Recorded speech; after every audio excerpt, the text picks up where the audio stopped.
na-consider pa coach na baka tumigil po ako sa pag-aaral noon. Starting at 12 years old coach, nag-start na po akong gumawa ng mga side gigs, mga side hustles. Kahit katulad mo na dating 16, 17 years old na hindi nakapagtapos, hindi pa tapos, o nag-aaral pa ngayon, pwede na sila kumita? Pwede coach.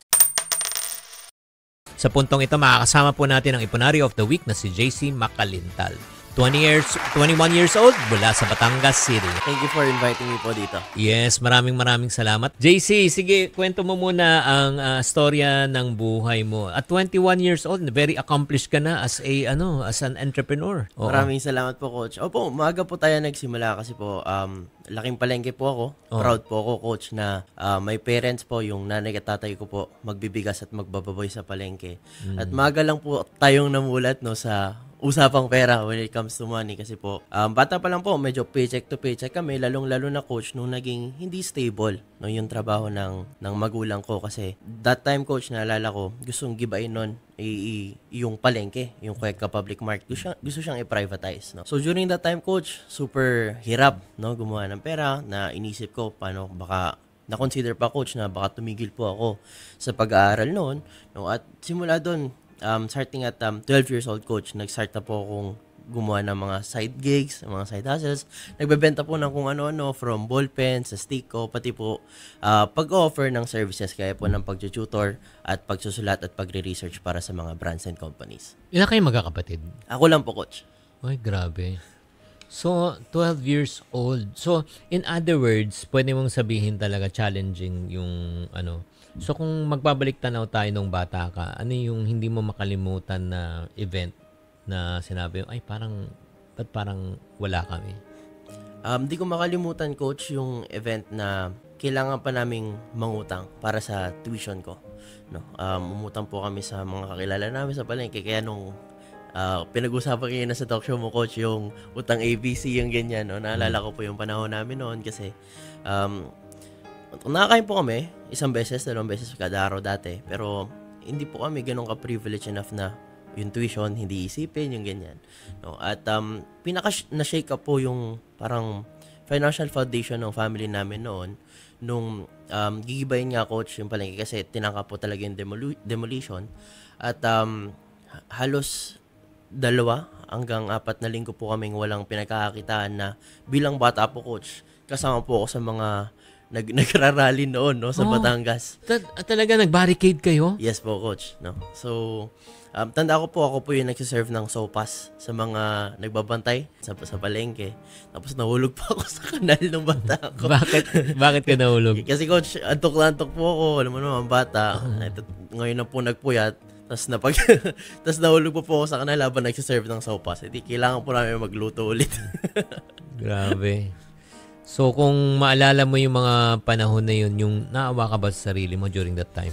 Yes, coach. Naawa kasi, of course, bata pa lang naman po ako noon. Pero, looking back at it, coach, medyo thankful po ako kasi hindi ko po mararating kung nasan po ako ngayon kung hindi ko po yun napagdaanan. So, paano nyo nalagpasan bilang isang pamilya yung ganung klaseng pagsubok? Bilang isang pamilya po, I'm very happy po ako kasi napaka-supportive po ng parents ko sa mga ginagawa ko ngayon. Pero coach, yung talon ko mula sa bilang palengke, sa pagtatayo ng sarili kong negosyo, nangyari po yun actually coach nung nagkaroon po ng pandemic. No? Okay. Kasi po, during the time, nabanggit ko nga po kanina na simula po nung 12 years old ako, nag-aaral po ako, nag-upskill ako. Kasi matagal na po akong nasa journalism coach, nagsusulat. No? So nakapagtapos ka ba? Hindi po coach. No? Kasi nung pandemic po, ito po yung parang medyo struggle ko na nagsimula na pong naging profitable yung business. No? Anong negosyo?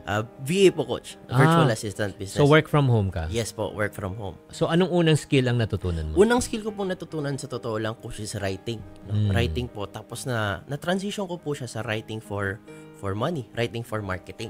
Yan, ganyan. Tapos nung pandemic coach, tanungin kita coach, no? Kasi would you trust, sabihin natin, 16, 17-year-old to handle your own business? Hindi, right? Eh, nung nagkaroon ng pandemic coach, yan po yung naging parang nagbalanse sa playing field. Kasi we were forced to work from home, right, Coach? Tama. Na kailangan po na para sa mga business owners, kailangan natin humanap ng paraan na gumana pa rin yung negosyo. At yun po yung naging opportunity for me para makapag-compete in the playing field. Kasi suddenly that time, kailangan po gumana lahat ng negosyo, di ba? Hindi na po as crazy as it seems na mag-hire ng 17, 16-year-old kasi during the pandemic, 2020, I think I was 17 that time, Coach. Doon po ako na-hire unang-una bilang VA. Magkano unang sweldo mo? First client ko po was 15,000 per month. Okay. 17 years old, kumita ka ng 15,000. Anong feeling? Grabe, Coach. Sobrang liberating po. Kasi nandun po yung sense of independence. At nawala na po kasi yung worries ko yung bilang bata ako na ano pong mangyayari sa akin kapag nawala ng trabaho yung mga magulang ko. So, sobrang freeing po for me, Coach, na I could earn money finally by myself po, for myself. At saka hindi lang yun. Imagine mo, 15,000 at 17 years old. Di ba? Kumita ka. Di ba? At saka nasa bahay ka lang. Yes, Coach. Tama. Anong unang ginawa mo sa 15,000 pesos mo? Una ko pong ginawa, Coach, sa 15K ko is nag-upgrade po ako ng laptop na. Okay. Tapos po, from then, nung okay na po yung workspace ko, doon na po ako nag-start mag-explore ng iba't ibang options like protecting myself. Doon na po ako unang kumuha ng insurance. Wow, responsible mo at a very young age. Oo, na-imagine mo yung mga normally kasi pagka kumita na ang unang ginagawa ng tao parang bine-bless na yung sarili. Parang ini-enjoy na agad. Pero ang ginawa mo, imbis na i-enjoy mo muna, in-upgrade mo muna, nag-invest ka pabalik sa career at profession mo. Yes, Coach. Kasi po, yun din po yung advice sa akin ng mentors ko, Coach. Actually, sakit daw po yan ng generation ko, ng Generation Z, no? Na parang hirap po kami sa concept ng delayed gratification. Parang deserve ko to kaya yung award ko yung sarili ko. Pero sobrang swerte ko po, Coach, kasi surrounded po ako by great coaches and mentors na nagsabi sa akin na kung naging profitable ka na, kung tumubo ka na sa business mo, ibalik mo dyan. No? So, kung kumuha ka man, konti lang. Huwag mong ibuhos lahat. Kurot lang, sa no? Kurot lang, Coach. Oo. Kaya nga, yun nga, isang magandang payo yan para sa mga taong nakikinig, lalo na sa mga call center at mga kumikita na VA ka man or nagnegosyo ka, kumita ka agad, huwag kang magmamadali. Kasi pag nagmadali po tayo, kasi hindi naman natin alam kung regular talaga tong income na ito. Hindi. 'Di ba? Like for example, lalo sa buhay VA, totoo, pwedeng mag-terminate yung yung kliyente mo anytime Totoo, kung kumuha ka ng obligasyon, like for example, motor, binabayaran kang let's say 12,000 or 8,000 a month, bigla na lang nawala. Paano na mangyayari doon, 'di ba? Totoo, Coach. So right now, ito yung pag-usapan natin, 'di ba? So from 15,000 lumaki na 'yon, 'di ba? Can you bring us to the journey hanggang umabot ka ng 6 digits income? Yes, Paano Coach. 'yun? So, yung pinaka naging driving factor for me that time, Coach, no, was to bring results, no, to clients, no, and brands that we've worked with. Ngayon, Coach, yung starting ng 15K na yon, no, ang goal ko po noon when I was building my team was to basically work with brands, Coach, na paangat ng paangat. Kapag po kasi service provider ka, Coach, the more brands that you work with, the better brands that you work with, the higher po yung pwede nating i-charge.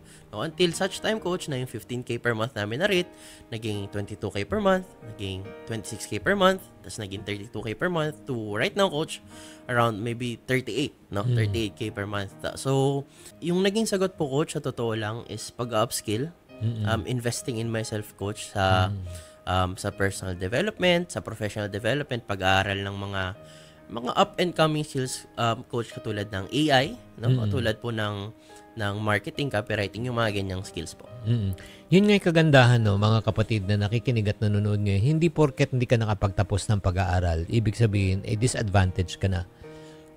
Like for example, si JC, hindi siya nakapagtapos, pero tuloy-tuloy pa rin yung pag-upskill niya, pag-aaral pa rin. Nag-aaral pa rin siya ngayon. Nag-aaral pa rin. Kasi aanhin mo naman ito, mawalang galang lang. Kahit nakapagtapos ka ng pag-aaral, pero pagkatapos mo ng pag-aaral, hindi ka na nag-upskill, hindi ka na nag-upgrade. No offense meant. Lahat ng pinag-aralan po natin, makaluma na. Obsolete na. So, kailangan talaga continuous. Tama? Tama po. So right now, nung ikaw ay kumikita na ng pera, 'di ba? Aside from pag-upgrade ng laptop mo, nag-iipon ka ba? Totoo, coach. Nag-iipon po. No? Ang advice po sa akin dyan ng mga mentors ko, coach, is kung ano daw po yung kinikita ko sa bawat buwan, kailangan meron daw po akong tinatawag na emergency fund, no, na worth 6 months to 12 months po ng cost of living ko. So during that time, coach, nung ang kinikita ko po ay 15,000 per month, no, ang una ko pong naging goal talaga, coach, is makapag-save ng 6 months worth of 15,000. Kasi kahit daw po 9 to 5 job, o kahit po VA, o kahit negosyo, lahat naman daw po yan may risk eh. Hindi naman po sureable na safe ka kapag sa 9 to 5 job ka kasi may risk naman po involved lahat, no? So, para daw po maprotektahan ko sarili ko, coach, emergency fund daw po muna. So, ngayon, ito nga, meron ka bang mga challenges, 'di ba? Hindi ka ba natutokso? Grabe naman yung hindi ka ba natutokso na magamit ang iyong ipon? Actually po, coach, isa po 'yan sa mga challenges talaga. So, ang challenge ko po right now is magstay po sa living below my means, coach, no? Na yung mindset ko po na challenge ko ngayon is really na habang kumikita po ako, yung standard ko po ng saving at investing yung tumataas. Hindi po yung lifestyle. Ano bang goals mo ngayon? Ngayon, coach, ang goal ko po sa totoo lang is makapagpatayo na po ng bahay sa isang property namin.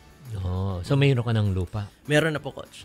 Nagla-land banking po ako ngayon sa Batangas. Now, meron po kaming counting properties doon na gusto ko pong i-convert naman into rental properties.